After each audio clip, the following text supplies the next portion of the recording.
Hey everybody, welcome to Gardens the Untold Story. Andy and I were just having a wonderful chat in the back end there, and look at how he's got that flower thing going on. Actually, it looks like a couple of ears or something. No, it's my brain coming out. It's my brain. See? And it's on fire, Andy. It's on fire. It matches my shirt, so it's something from coming on now. I think it's see? Oh, and that's a beautiful flower too. Yeah. Okay. So here we are again, folks. Hi, everybody.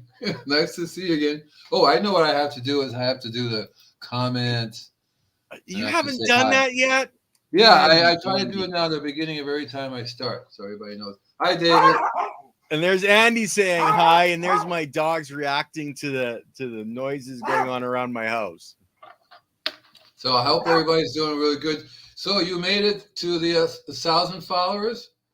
Right? 1,000? Yeah, the channel just made 1,000 followers or 1,000 subscribers today, but my cat is walking around just outside of the fence, and that's what my dogs are barking at. And he keeps meowing at them. At each other? They're not getting along? They're not getting along with each other? That's awful. Oh my goodness, no. The cat will come and lay in the dog bed right beside me. Why are they barking at each other for? They're jealous. Oh, they talk to each other. It's animals. Talking. It's Hi, like Roy. the biology talking to each other. Yeah, it is. Hi, Silly Lily. Hi, guys. You're all right. So, talking to each other, that's a really good subject that we can talk about someday in terms of how everybody talks to each other. Well, yeah, and actually we're supposed to be talking about using animals to increase microbial activity in the soil. Right. So that kind of matches up. And I know we have our friend Diane Falls on, and she's got lots of animals on her farm. She's a friend of Lily's, and she's listening. So we should probably get into it. Okay, so the way I look at it, and the way I do everything that I do, like the spraying service, I usually tell people, "Hi, little Silly. I don't need to know how it works, how nature makes it work. You know, the details, stuff like that. All I know is if I get pretty close to the conditions that she does, I'll be better off than if I didn't. And that's all I know. See, I don't know enough to say, well, you have to have all these things, conditions to make it work right. You know." So in the process of, so my business really relies on not only being able to do the spraying, because that's foliar application, stuff like that, but also doing something to the soil. And when I was young, I used to make my own compost. Right. Because that was the key to it. I couldn't rely on somebody else making compost for me when my business depended on the soil being alive, which depended on having some resemblance of live functioning compost. Yeah. And so one of the things that I learned on early on, well, I was in Costa Rica for a while and Cuba, lots of animals. We had animals on our farm, you know, in Puerto Rico, my parents' side. And I remember them making compost. And they weren't really making compost. They were just throwing their pile of manure up in one pile in the back, and it was turning into compost. They were throwing everything into it. I guess over the years, they learned how to just do it. They don't say we're not making compost. Oh, that's our recycling system, you know.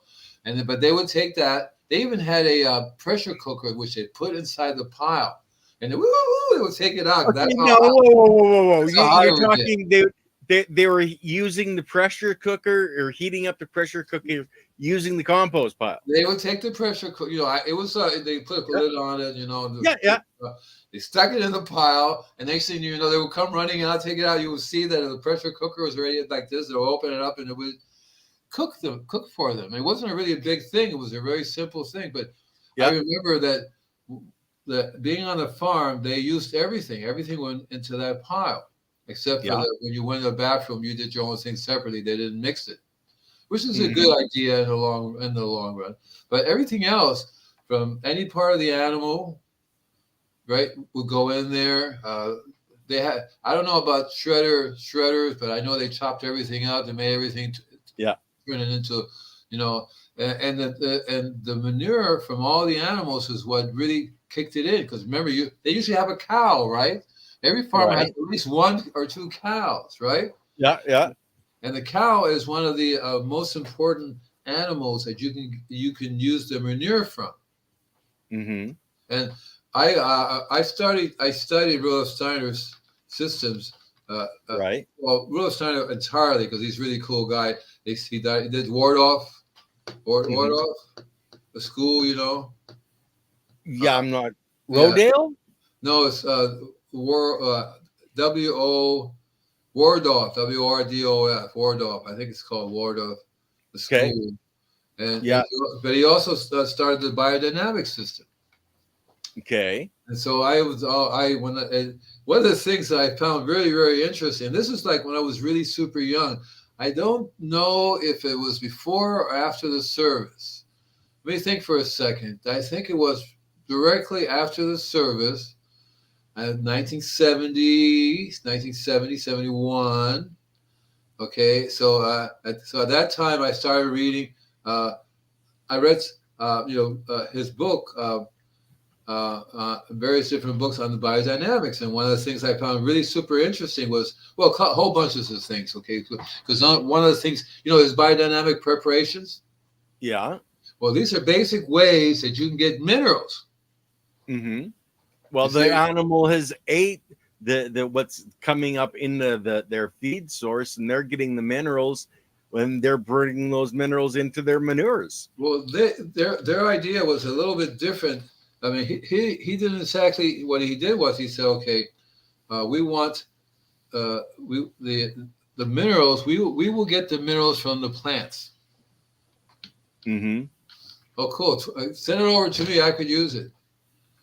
She's up here with me, Andy. Yeah, I don't think you're gonna want her to ship manure down to California. Okay. About a whole horse manure, right? Yeah. 15 years. If the horse manure is 15 years old, you're lucky there's anything left with it. I mean, it's a long time for it to be sitting there and aging. I would think that, but it's probably like a giant, massive pile of stuff. Oh, yes. Oh, yeah. And mixed with straw and everything else. The farmers around here, we build them about 15, 20 feet tall and long rows. It really gets well done. It's not like other places where the wind comes and blows it away, and after months it's totally dead, But so one of the things, the main thing he was saying, we get trace minerals from plants. We don't need... You don't need to do manure or anything like that. You get it from your plants because he evolved that. But one of the things that he really was into was the cow stomach. Right. So he wasn't into the cow manure, but he was into the cow stomach. So was he the guy that cut the hole in the side of the cow to put his arm in to test the two stomachs or something? Was that Ralph Steiner? Very possible, because he was really fascinated by the stomach. He would take, when he butchered the cow, he would take the stomach. And in the stomach is where he would make his preparations, and he would bury it.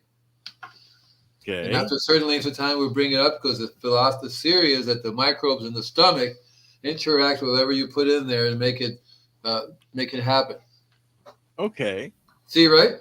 So that to me, because it would have been cool if I could have gone up to him, excuse me, sir, but I have to ask you this. So let me get this straight. The manure is no good, but their stomach is good.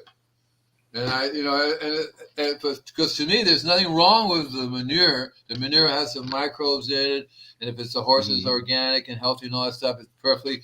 A good organic farmer learns to use everything, and manure is part of what one of the most natural things that happen. I mean, think about, even just maybe 100 years ago, 200 years. That's not a long time, but just even 200 years ago, there was 10 times more animals flying around doing stuff. Even 500 years ago, there were 1,000 years ago. So imagine 10,000 years ago, how many animals will be running around the earth right now? There'll be trillions and trillions of every kind of bird you can think of, every kind of animals you can think of. They're all be like, you have an animal traffic cop. Okay, beep, beep, this way, that way. I mean, birds will fly from one part of the world to another part. Yeah. Animals will go. There's no such thing as fences. I mean, it's absolutely ridiculous. And they all do several things in common, right? Yeah. Right? Eat and shit. Right. They eat, they breathe, and they shit. Exactly right. And that manure is so incredible part of the whole system. Yeah. And different animals, because they have different. So it comes down to, we say you and I like to say it's the minerals, but it's also really the stomach. Well, consider it, Andy. What makes that manure? It's the reject from the biology in the animal's gut, and it's the stuff that's rejected that's going out the other end. So, it's you're getting the warehouse, not just the product that comes out. You're getting all of the different biology. The right, exactly. So I learned that to actually look for different types, diggity dank, different types of animals. Yeah. So I would go out. So when I lived in Florida, I would go chickens, because I would drive out by a place and I would go over there. Chicken it's not the best manure, but it's a really hot manure, so you can use it really as an energy source for your compost, right? So it'll burn things, but if you process your compost, it really gets hot really easy. You have to be careful because it really go. So this chicken. Yeah. I used to get elephant manure. The Barlin Bay Ringling Brothers Circus would call me up, said, "You're into manure, you want some elephant shit?" I said, "Okay." And no way I could get any of. I would only get a certain amount with me in my pickup. The rest of it is like, I can't take all this. So I would go to I would get a cattle. I would get a rabbit. And rabbit's cold. Rabbit's cold, and different types of llamas. Yeah. Alpaca is really cold. Right? Those things. Yeah. So I would actually go to the zoo, and lots of times the zoo would give me the only thing I wouldn't take is lion poop, carnivorous poop. And that's because there's a parasite that will get killed in the compost. You may end up with it everywhere. So the chicken, the peacock, everything you got can go right. Other than you can't put your kitty cats out there, no carnivorous stuff, but pretty much everything. And not just the poop, but if you learn, like, the chickens has feathers and eggs, shells. So animals all have all different kinds of hair stuff that they have to drop around. Hair is 99% nitrogen. And then when they ideally, the ideal scenario would be you kill them, you eat them, and then you use the rest of it. Yeah. See, have you run into Gabe Brown? Gabe Brown? Yeah. He basically, it's animal husbandry where he goes from the cows to goats to pigs, right down to the chickens in a crop rotation. Well, that he eats them? They eat the cows, they eat the chickens, they eat the eggs. What do you mean by rotation? He grows them differently throughout the year? So I'm going to look at you on Wednesday and the chickens on Thursday? You have a field, that your grass is so high. You put your cattle in, the cattle eat the grass down. You rotate the animals. You move your cattle in, you bring your goats in because they'll eat the different stuff. And then you bring your pigs in, you move the goats out, bring the pigs in. And then you take the pigs out, bring the chickens in, and they finish breaking everything down, and that's the full rotation. Then you let your grass grow back up again. That is absolute genius because it makes totally logical sense. You're imitating nature. Rotational grazing. Rotational grazing. That is one of the best things you could possibly do. And of course, you're in that grazing. You also include planting because you do tend to reseed it with whatever it is you want them to eat. A lot of times it's just wheat.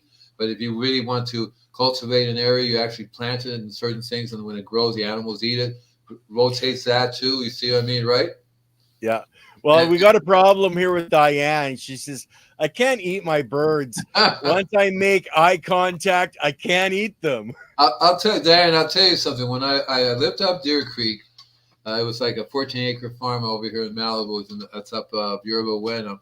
I got a garden, and of course it was a fenced-in area, which I had a goat. I had 14 chickens, and my neighbor, my friend, came to live with me. He had a Malamute. He killed 12 of the chickens. That's another story. So when I got the chickens again, and I would of course name them, and I would teach the chickens. The coyotes would come around and try to kill them. So I teach the daddy and mommy chicken, throw them up the tree on a regular basis. Say, "What are you doing?" I kept throwing them up the tree because I don't clip their wings. Throw them, and one day they just stayed up there. Hey, this is nice. And then every night they would fly up there, roost in the trees, there, right? And they taught their kids that when the kids are big enough to fly, they will be right up there too. So you have this tree, and the biggest problem is, so they had the coyotes under control, but they were more susceptible to the hawks, and there was some other bird up there that was wanted to get at them, So I tried to make a deal with the hawk. I gave the hawk food. Here's some food. Don't take my chicken. Maybe if they're full, they wouldn't do that. But the idea is very sound and logical, because that's why I also blend different types of trace minerals, not just one. Yeah. You don't want to say, and again, I'm just doing my podcast on how to control ants. Right. So, one of the things about it is that biodiversity of the biology of the microorganisms in the soil. The more biodiversity is there, the more abundant is there, the less any disease or pest will be able to control it, to take what do they call it? Get out of hand, out of control. Yeah, take over.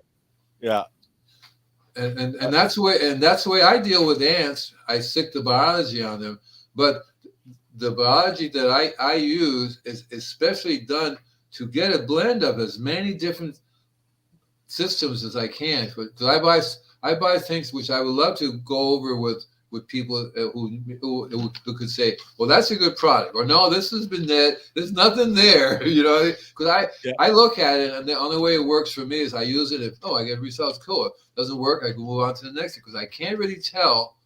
And I don't know, because you see these bags that says billions of microbes and all that stuff in the stores and on Amazon. Okay, well, is that any good or not? And I can't tell. I don't have a microphone. I can't send them off to a lab. Whoa. Not a microphone, Andy. Okay, microscope. Okay, microscope. Big difference. Microscope. So I have to just go by, and this is the way it's been with me since I started doing this. Long time ago, it was, look, this has got, it says in the ad, it's got microbes and this stuff. Okay, cool. And let's try it and find out, right? Can I have a lab report or something that says, other than the company saying we got, so I can't, so I just have to let it go and only do it on results. I would do something, and I'm such a good gardener. I pay attention to everything, right? So I go to people's. You're the most important person in the garden, Andy. That's you, because you're paying attention. These people live there, and they don't notice the change. So this one lady calls me up. Her tree was like freaking dying. Oh my God, it's dying. And then 2 months later, it's like a third of it's green again. And I don't know if there's any difference. And she's like, but it's what are we talking about? where was I talking about this? I lost it. What? Tell me. You were talking about see, you made me lose it too, because you made me laugh. Okay, but some lady and you sprayed stuff on her yard and she didn't get it or something. I don't know what I was talking about. I think I may have been talking about when you buy the microbes in the stores. Yes, and not getting the testing and like Diane said, squirrel. Right, or online, and you have no idea what it really works. And a lot of times, when I used to go to I told you about when I went to Fayetteville, Arkansas to do the conference, I would buy this product called Nitron 835. And again, I can't really look at it under a microscope or anything other than, you came in, you look at it this way, so you just have to take their word at what it is, what they say it is. A lot of stuff is that way. You buy something, you go, well, this has got 1 billion microbes of this variety, and so I guess they either freeze dry it, they do something to it, because but when you add water to it, it's definitely there. Something's going on there. So I just have to go with it, and the results they get really, really cool. When I find something that really works, people call me up and says, "What the hell are you doing, boy? What are you doing?" You go and it's one. So I'll give you 2 examples. One tree has they're cypress pines. They have a disease, and the disease is one that would normally kill the plant. I think it's for Syrian wilt. And what it does is that you see a big yellow part of the tree, of the branch or something, that all the rest of it turns yellow and gold, and it died. You're ringing, Andy. No, I'm not. Just because of that, Andy, I'm going to do this. Okay? No, I'm not. I'm going to there. Are you an earth warrior, half the earth, or heal the earth, and you heal yourself?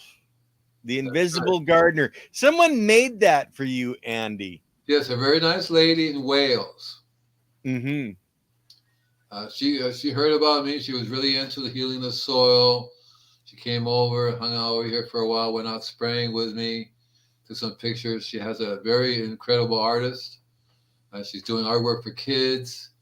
You know, basically the youth of today has got a lot of stuff going on, so they have to just keep it going. Well, and that's one of the things that I would love to see more of is the youth, the schools learning about biology, learning about growing, learning about how plants work and how the biology works in the plant and in our bodies, because it's such a synergistic relationship. I think that we start them young so they understand that everything's alive. And you have to treat it as such, and you have to learn, it's about the things that are alive and what you do. Like you automatically would feed your cat, feed your dog. So, these are, but feed the biology. Right. Nobody thinks about feeding the biology. You're exactly right. They don't even think that it's a living thing, that it's just soil. And so therefore they do not understand the basic law of cause and effect, because when they grow up to be a person that will call me and say, this tree is sick and it's not doing well and you need to spray it. Just spray. Just don't look at anything else. I just want you to spray. How much would it cost you to spray that? And I tell them, my favorite thing to tell the person is, look, if you want me to heal your finger, I have to look at your body. Mm-hmm. There's an easy way to fix your finger. I'll just cut it off, but you still have a problem. And then I have to cut off all the other fingers too. They just it's not their fault, because that's how they grew up. They watch TV. That's how they were taught. Nobody on TV says, this will feed your soil. You don't see that as a commercial or product that feeds it. I don't know. I haven't watched TV commercials for like 15 years. Who knows? Maybe they do have commercials like that now, Andy. No, they should. All of it's really just if you see an organic fertilizer, which you really don't, because it costs so much, you only see the chemical ones. On the boob tube, and one of the biggest chemical company is now in the organic fertilizer business, selling it to pot people. Just a slight warning, because you know which company that is, but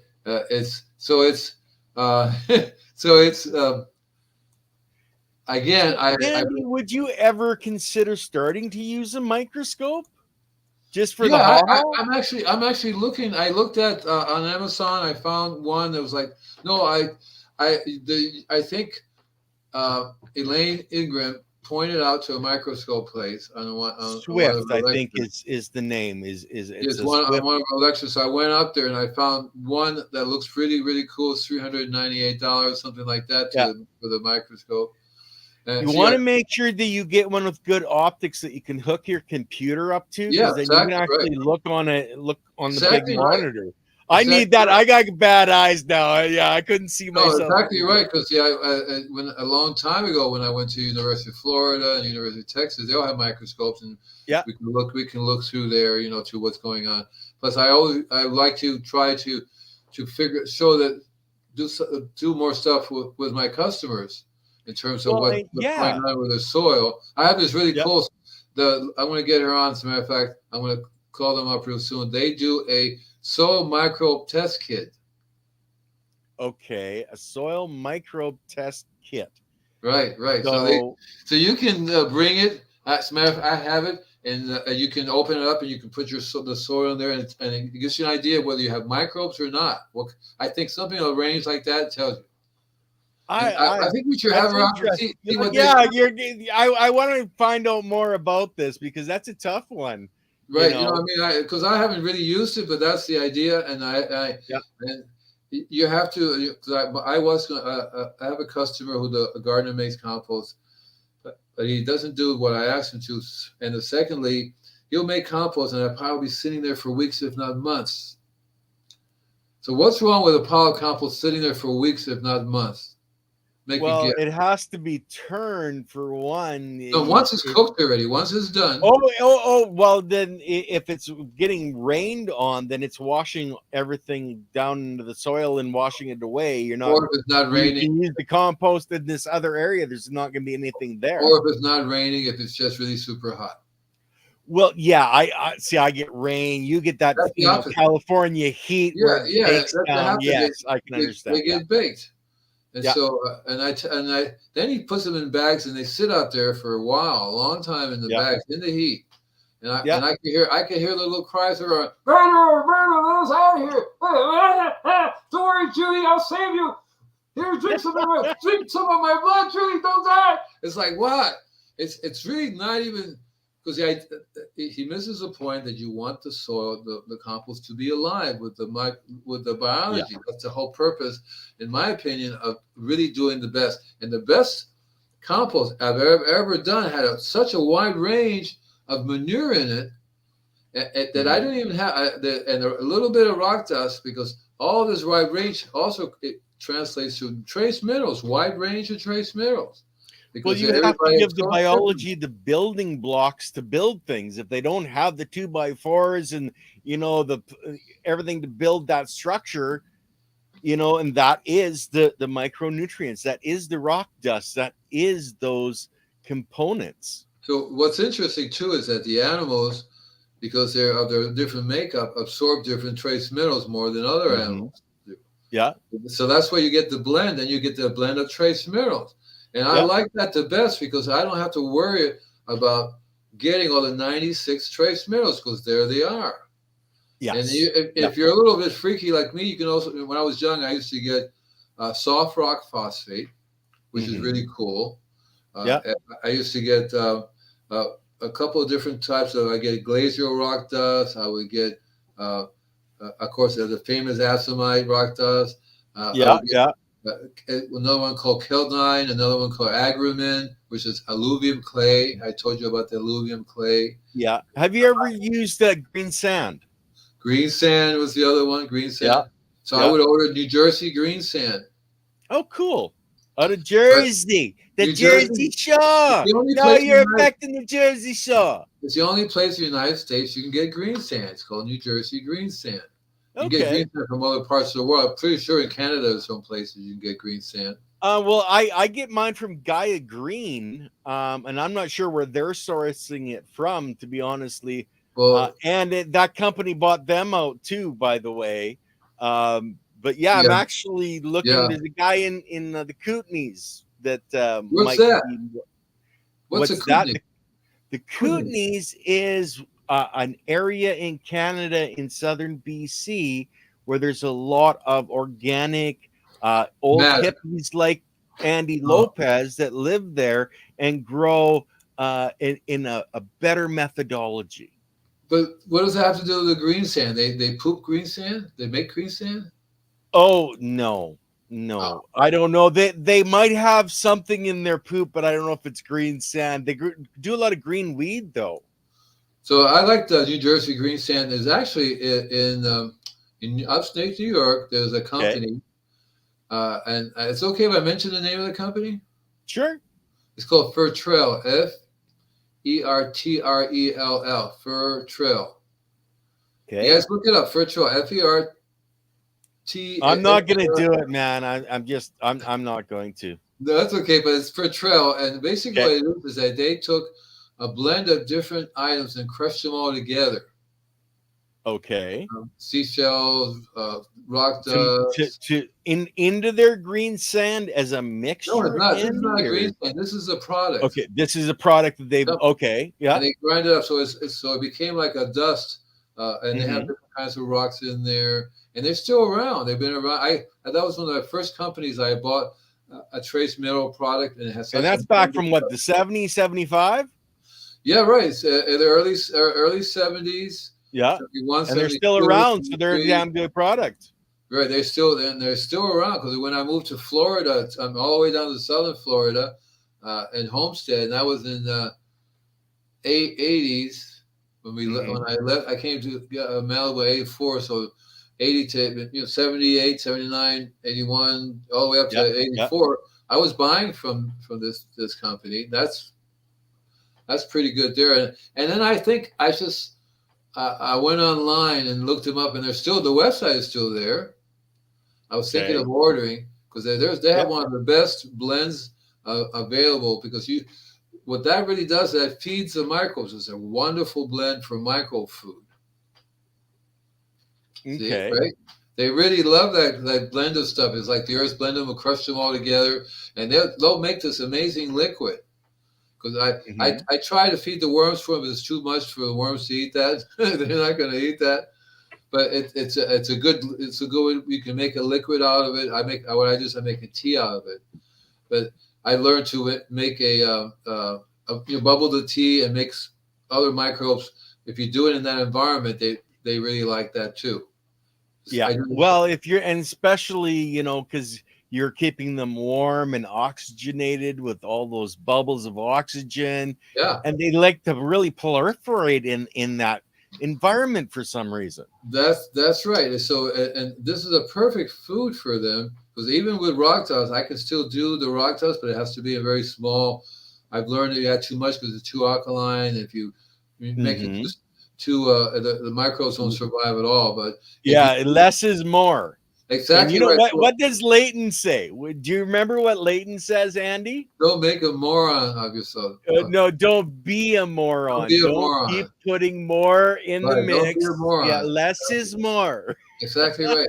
And so it's more like a homeopathic medicine, because I found in 100 gallons, if I'm putting in a sock, it would have to be a third of that sock, a tiny little ball, not the whole sock worth. That tiny little ball of a rock dust blend or this other product blend in 100 gallons of nice, clean, distilled water, only needs 1 gallon of a starters. You get, whether you get your worm juice or whether you have compost, you're making compost, you have animal manure, or if you have compost, you want to get the juice. You want to make, ideally, what you want to do is you also want to get a sock worth of your compost, make a tea bag out of that, and put that together with the other product in the water. Before we take a step further than that, because somebody's going to go, what size of sock, Andy? Okay. What size of sock? Well, it's not a woman's sock. And so it's not a nylon. You're not talking about a nylon here. What are you talking about, brother? Yeah, it's a nylon sock will be fine, because if you want to make a tea bag, so any kind of object you can get to make a tea bag out of it. There are probably other things you can buy actually for making tea bags, but I've always taken a sock. My wife would give me her nylon things. You have the foot part that makes a nice place to tie it, make a tea bag out of it, or even regular socks. You just tie them up into tea bags. Lots of different ways. The point is, and it's about half a cup. Mm-hmm. Well, that's what I do with my worm castings. I just throw a couple of handfuls into a woman's nylon and rinse it into a sprayer, and then just spray that on my soil and get that biology from it. Right. So ideally, if you really want to be feeding the biology that you have, so you do that, you have your tea bag of your biology, which would be whatever way you get it, the soil, the compost, whatever you want to use. And then you have the mineral source, which is a really wide blend of things that you can just crush together in a very fine form. Because when it's 200 mesh fine, it literally dissolves in the water. And those little guys are in the water too. And if you're bubbling it and you have a clean water environment, 10 minutes of that, you won't find any place that doesn't have any microbes in there. Yeah. You know what I mean? And if you forget about it, you don't want to do like I did, which was I did 10 minutes and I forgot about it and I went out the next morning. You'll know. You say, "Oh, I forgot to empty it," because there they were sitting out there going, "Hey, bro, I think we better get to work now because we're all here." And I go, "Holy cow!" Right? Yeah, time to wake up and go to work, guys. Come on. Exactly right. So, but that's the importance of it can't be understated. The importance of the different types of microbes. I don't know if we were talking. You and I were talking together how one microbe does something and another microbe does something different, but they both share together. How that works, or they all work together because it's thousands, if not millions, of different types of little creatures doing things, and yet they all share it together and make it work. Yeah. And each one, as if each one has a tiny little task, and that task helps to get all the trace minerals out. Maybe one guy specializes in calcium, maybe, right? Another guy maybe specializes. But that's the point. You want, if that's happening, and if you can make that happen, and you don't have to do it, you don't have to be a chemist. How much of it's going to put you, and even then, you can't dump a pound of calcium or even rock dust, throw it in the ground. You don't have the biology. Nothing's going to happen. Yeah. Well, right? And that's what's happening in a lot of our soil systems now. A lot of the nutrients are in the soil, but the biology isn't there to break it out of the soil because it's just, we don't have living soil anymore. In terms of the nutrients, what's in the soil are the trace minerals. Yeah. And it may not have any organic matter. It may not have any water. It may not have anything going for the biology. But the trace minerals will always be there to a certain extent that they can be pulled up. And even then, there could be a deficiency because normally throughout the millennium, it's constantly being replenished. The cycle is always, there's always old stuff coming online, because there's more new stuff all the time. So, and I don't think that's been happening in the last few thousand, well, maybe 10, 15,000 years, 20,000 years old, since we have started going around the world better and farming more and killing more animals and destroying the environment. This has been going on for a long time now, killing trillions of animals, or the process that Mother Nature has to set up. Imagine lots of people go and cut down a forest and they keep it clean. Now they have a farm there. Well, there goes that production system, not there anymore. To produce soil, right? Mm-hmm. So I call that soil deficiency, right? When it becomes deficient in what's normally supposed to happen. So we should assume that that's exactly what's happening, and we should help it to get back to where we would like it to be, especially if it's your property, like your property. Well, yeah, it's yours. Yeah. So that's what you have to learn. What it is like sustainability. You learn sustainability from Mother Nature. You look at what she does and how she makes it last. Mm-hmm. And in terms of the biology, whether it be human or animal or insect, we're all tied into availability of trace minerals, whether we can get it or not. The building blocks, because if you can't make the biology, can't make the cell, then that plant doesn't grow. That animal doesn't exist. That's the building it's block. It's all together. That's the building blocks. And what's really cool is the I'm not sure exactly how to say it, but it's like an internet, but it would be like Wi-Fi. Yeah. So insects and animals and birds and trees and everything living has a type of Wi-Fi. There's no physical connection. What's cool about that too is that in the soil there is where the physical connection is. It's like the wiring goes out throughout the earth, right? But that wiring also produces a field all living things can interact with. But that's how we interact with it. See, we're no longer physically hooked into the earth, are we? We were at one time, but now we can move around. So look at the rubber in every type of shoe, or 99.9%, it's rubber. What's the insulation from our touching the soil and touching the energy field, the human resonance, the energy that everything is supposed to be? We don't even touch it anymore. And that's what's so cool about it, because see, when we decide to separate from the soil, we say, okay, we'll do it under one condition, that we are not, we may be physically able to move, but we are not separated. Mm-hmm. Right? So just because the skin is one of your largest organs of life that sense things through. So it only makes sense just by touching the earth, you're already in communication with it. Mm-hmm. You're and there's a name I was trying to think of before I came here, but it basically means that you get two objects no matter how far apart they are, but if they're intertwined, intermingled, I forget what they call it, they can communicate instantly with each other. Cosmically connected? No, Yeah, I've seen them split an atom in half. I think they call it entrapment.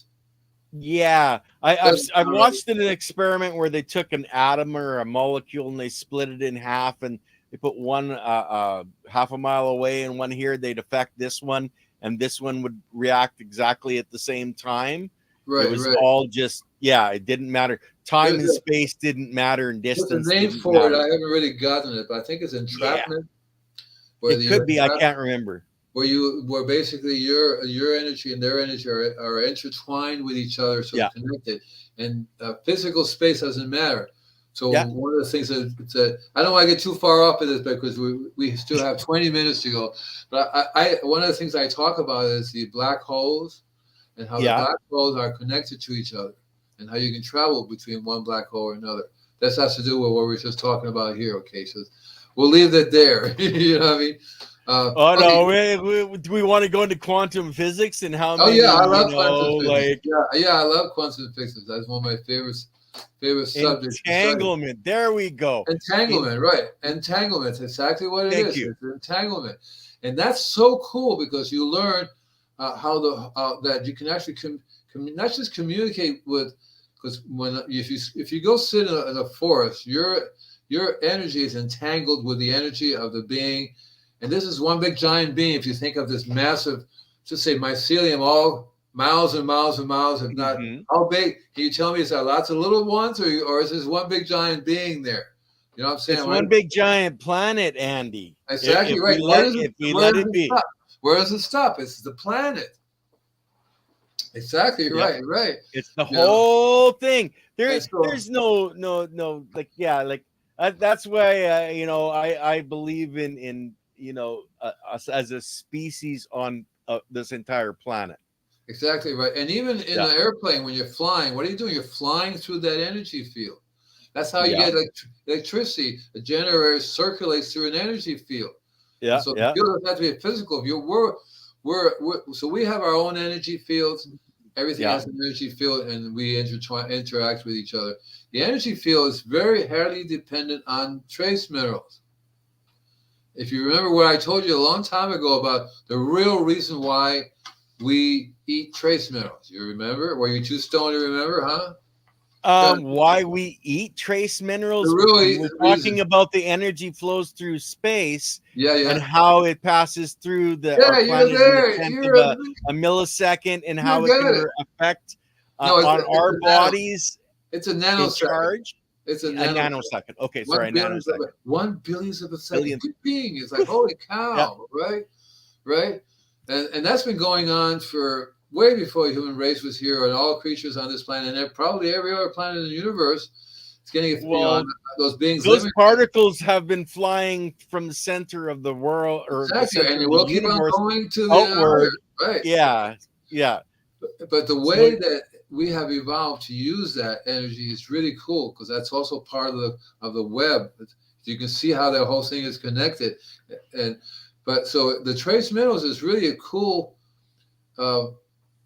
thing we're going through, because without that, we would not be able to have any brains, we would not be able to communicate, we would not be the human beings that we are. We're very special beings, and we can't understand these other things. Most creatures don't even know that they're talking. There's all their languages, whatever, right? They're doing their own little thing. So we have a cool system going here that we can just, and we have the ability to really do right by the earth. And if you want to, you can make it a fantastic place yourself. That's the key. Yeah. Get your own place looking so hot, people back up when they drive by and go, I'm afraid, I don't want to go in there. I don't know. I'm afraid. Oh, no. It would be the little old ladies walking down the street, with their little pads going, ooh, now that's a nice place there. Let's go see if they'll be in our contest and win this prize, Yeah, it's so anyway, the thing to do, like I said, is there's always Mother Nature has already created the car for us to drive. We don't have to reinvent it. Yeah. So, and it's a really beautiful car once you learn how the mechanism works. You have to turn the key in. You have to see certain things make sense. And it's actually pretty simple, isn't it, Andy? We haven't been very good at it. Right. We have not been very good at taking care of the car, doing the oil change and doing everything you need. And that's what we have to do. We have to. So for your own place, that's where you start. And ideally, you want to key into not just the trace minerals, but how you're going to get that. How are you going to? How do you're going to get the trace minerals, and then also we understand now where we know that we need the biology to be able to use those trace minerals. You understand without it, well, but people, a lot of people are like, dude, I can't eat iron, calcium, magnesium, all this stuff. How am I going to? And I throw it in the ground, and the trees are going to get it, right? And it's like, yeah, that's where they're at. That's where they're at. And the chemicals you buy now, none of them are based upon as many trace minerals you have. I think they're lucky if you have three different elements in there, or maybe 6, elements. Right? And MPK, the stuff you buy at the store, and I think they have slowly started to come up with what our plants actually need. Then it's a new improved product, and they can charge more for it. Yeah, I think the one has like 4. They will have a little copper in it, and something, maybe iron, maybe magnesium. And I don't think I've ever seen one with calcium in it. But you can buy one. You can buy a trace mineral fertilizer with trace minerals in it. But this is the whole point, because it's like giving a cocaine addict more cocaine to get over the cocaine problem. Yeah. Yeah. Okay. Yeah, he'll feel really good, but I don't think he's going to really solve his problem. I don't think he's gonna. You know what I mean? It's not. It sells the cocaine. Yeah. And the chemical fertilizer, cocaine for the soil. So you have to treat it as if the poor creature is having a near-death experience. Is an addict, right? He is having a near-death experience. Yeah. You have to somehow, and you have. What's interesting with the earth is that you have this little patch of ground. Whatever you do, it just affects you there. It doesn't do anything to the rest of it around you. Everybody else has to do their own thing. So it's like a little patch on your skin. You got a tiny little guy doing one little thing on one tiny little piece of my skin. Well, the rest of the body is still doing its thing. Whether it's going to die. Andy, do you know the answer to this question, my friend? Yeah. Okay. How far does biology travel in the soil every year? Well, 20 feet is not that far, but it's at least 20 feet, maybe it's not that feet. far. They're telling that what science is saying is it only travels an inch. An inch a year will biology actually get to be able to move. Oh, I thought starting from scratch. How far down? I thought you said how far down. No, move laterally, like say a field. Right. And that's what you're talking about. Okay, I do this on my property. How far is it affecting the property beside me? An inch a year. Well, there's a difference. So what I know that, and that's so what I do, because I'm really crazy, is that that inch a year is from a certain spots. What if you have it all over the place? So that's why you spray everything. They will exactly right. They will spread out an inch a year, and it won't be very long because the next guy is right next to you, not an inch away. So you saturate the whole area. And then I have what I call tree vents, which is basically the same philosophy. They're clay drain pipes I talked to you about. I have a little microbiology colony.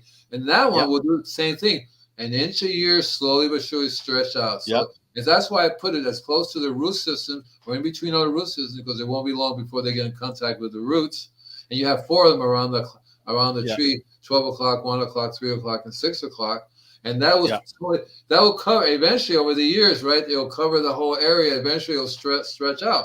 But eventually, it could be 100 years if exactly. If they don't spray and kill them. Yeah, if the environment was still friendly enough for them, because people start dumping shit, things start to happen, fire, blood, right? So that's all. If everything else stays right, right. So it's like. It's a tough battle because we are just crazy. We are crazy. Well, and that's where, like you were talking, you're thinking about getting into the microscope and having it attached to your laptop and being at your client's house, taking a sample, shaking it up, putting it under the microscope and going, do you see anything moving? And they're going to be going, no. And you take some of your compost and you put it under the microscope. Do you see anything moving? And they're going, yeah, that's life. If you don't have that, you got dead dirt. You don't need it. Now you hit it right on the nail, because what I have to do is it's a complicated problem, because I have to buy a microscope that I can power through my car, which is okay because I got a converter. Put the thing in the battery. Yeah, an inverter. Yeah, right. And so I have to get, but it has to be powerful enough. So I'm trying to rig up a little kit that I can have the microscope there, plug it in, and look, because that's why I got this little. I told you about this micro kit, you can order, but there's some problems. Yeah. The problem is you have to. Well, it doesn't really tell you. You don't really see. It's just I have to look at it. I don't think it's a microscope you look at. It's a simple indicator of activity, a life of something going on in there. I don't know if it changes color or whatever. I have to see. Yeah, I'm really curious to know. Okay, yeah, I can drop some soil in here, and it's going to tell me there's life in there. I'm going to have to talk to them, because the problem is that it's I'd like to be able to. For one thing, I can't show it to anybody. So I lose that ability to say, here, look at this. Because they can look at it, but I can't show it. I'm having the same problem with the refractometer. I love to be able to have everybody see what I see in the refractometer. That would be a really, really cool tool that we could do. Thinking somehow hooking up the camera to it or something that you can then see it and then see how it changes. Because and I want to do something along those lines, but I do still want to do the refractometer. So that's basically it. Anyway, for now, what time? We got a few more minutes. We got 9 more minutes. 8 minutes. Yeah, we got 9 minutes. So, actually, this I don't know the answer to this one. How fast the fungal hyphae travel? Extremely fast, as far as I understand. Is that the long, skinny one? Yeah, that's your later generations of fungi that don't exist in the earlier generations. So what I was talking about, guys, was in a field that's dead and you put a strip of biology down, it takes it a year to move laterally an inch. But when you get into the later stages, and like your fungi and that, then the process is much faster, because those are your super highways of transportation in the soil. But if your biology is below the level of having that available in your soil, then it's that inch a year. That's where Andy sprays the whole tree, and then the soil. Spray the people in the car, the dogs. Yeah, you probably should spray the people, and they probably feel a lot healthier if you did. Actually, everybody, the cars, the windows, the doors, everything. Yeah, and mycelium is made of the hyphae. Yeah, mycelium is the number one, probably one of the things I've been using there earliest, because I knew about mycorrhiza a long time before I was able to look up different types of other kinds of microbes. So and of course the tool, what I associate with my mycorrhiza is mushrooms, fungi growing, mushrooms growing. Well, we used to say up here, if you have mushrooms popping up in your field and you're a regenerative farmer, you're doing really good. Exactly right. Your soil is not dead. It's not dead yet. Yeah, it's actually, well, think about it. You've actually reached that higher level of biology that really makes plants grow. You know, you're not just bacteria now. You're actually, you got things happening, baby. So one of the things that I also put in my blend is spores. They're not the psilocybin type or the edible types. This is natural spore mushrooms, because you don't want to have kids eating anything poison, stuff like that. But that they become an indicator of whether of when the soil is starting to come around. Yeah. And so a lady calls me up. There's all kinds of mushrooms growing here. What are we going to do? I says, leave them alone, rake them into the ground, and be glad they're coming up. Yes. And there was another place I did. There was another place I did that the person says, well, we haven't used any chemicals here, fertilizer or otherwise. So I sprayed. The guy calls me up. There's mushrooms growing everywhere in the little forest we have over here, and mushrooms coming out of the lawn. Is that good? I said, yeah, these guys were sleeping, waiting for a good time to come up. And that's the thing, like seeds will come up, they'll germinate. It's like, where'd this plant come from? Well, you finally reached a level where that plant is needed by Mother Nature. So Mother Nature said, these are the parameters for you to wake up. Well, you hit that. And now your seed germinates. Same thing with the weeds. I don't call them weeds. I just call them little warriors that come up when we need. I call them earlier transitional plants. Right. And they're generally what our soils need as much as our bodies. We should, what you call weeds. If you look at it in a book where they, apothecaries and natural cures, the weeds are what cures us. Well, it cures the soil. It started with the soil before we even got here. Right. Steiner says that the reason why weeds are there is because they will, and you can tell what's efficient in the soil by what's in the weed. So if a weed's rich in iron, then the soil is deficient in iron. Exactly. When the weed dies, it drops, it decomposes and brings the iron closer to the surface. Exactly. I don't know what coral mushrooms are. Are they the white ones? Or are they a bunch of little tiny round ones? Coral mushrooms. That I'm not actually sure. Like I don't know my mushrooms. See, I have this a couple of different experts that I reach out to when I want to talk mushrooms. So, I don't need to know everything. I just need to know enough to interact. The main thing to tell people is no, you don't need to eat them.